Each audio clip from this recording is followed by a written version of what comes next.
As far as one of the best all ages horror collection anthologies, this right here is towards the top. I don't know too much about the author. I need to look that up. But it's not easy to find. I think it's out of print. It's an interesting cover too, isn't it? You look at the detail. It just keeps going on and on. But part of what made it confusing is I know Daniel Cohen had done a whole lot of stories like this. I remember the book, but I didn't remember who wrote it. And when I found the same title with Daniel Cohen, I was like, oh, well, that makes sense. It's not the same book. And there's several covers to that too, and I think it's more of a kiddie type of thing. But either way, whether it's a Cohen or this one here, I just give you a rundown with eBay. Worth getting, but look at these prices.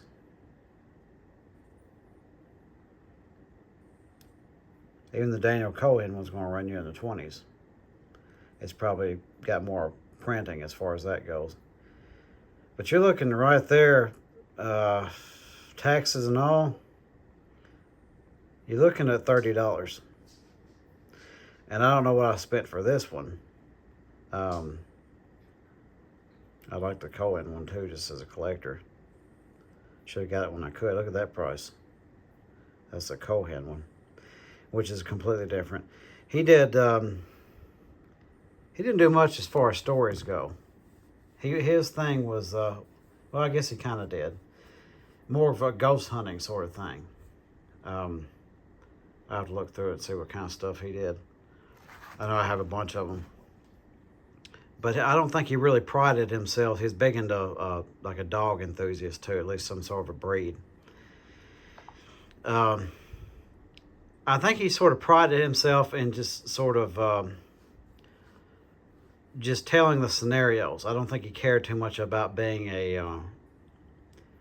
See, the people... these are fiction stories. Maybe some of them are based on nonfiction or alleged nonfiction. But they don't really pitch themselves as being, this is what really happened. Cohen kind of did, I'm sure he probably did some folklore and stuff like that. But he sort of more prided himself on, this is stuff that's alleged to have been real. Cryptids and ghosts and things like that. So I don't think he really cared about being, having all the flourishes, you know, and being flamboyant about what he wrote. This stuff here, you know, and that takes more skill. It does take more skill.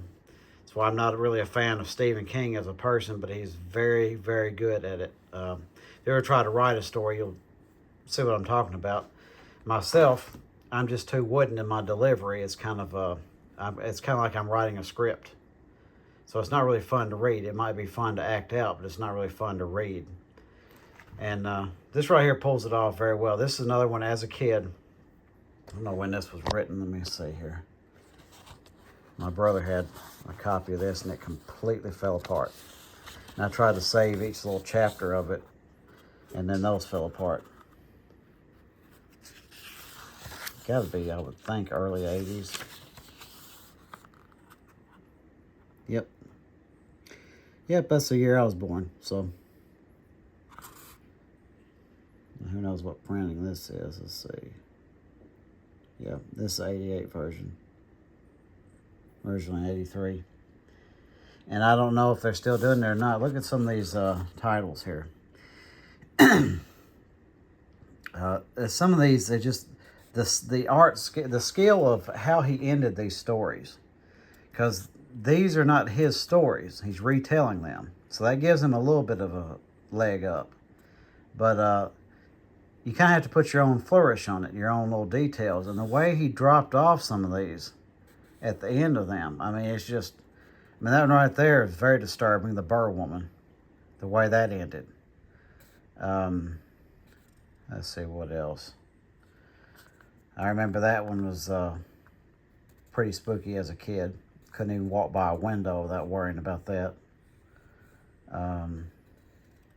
Let's see.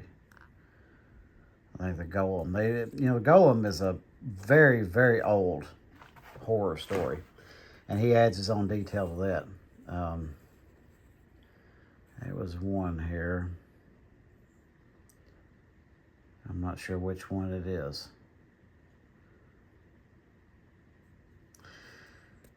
There's one here kind of like about Bigfoot type creatures. I'm assuming it might be, well, maybe the cannibal giant of Umar. I'm not sure.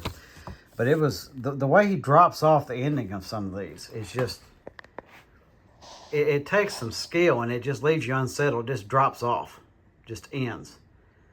And it's disturbing to end a horror story that way. You know, something about it would hunt him for the rest of his life, and it did, or something like that. It just drops off. But if you see this one somewhere cheap, less than $30, you might want to grab it up, because it is not easy to find, and you will enjoy it. Young adults, whatever.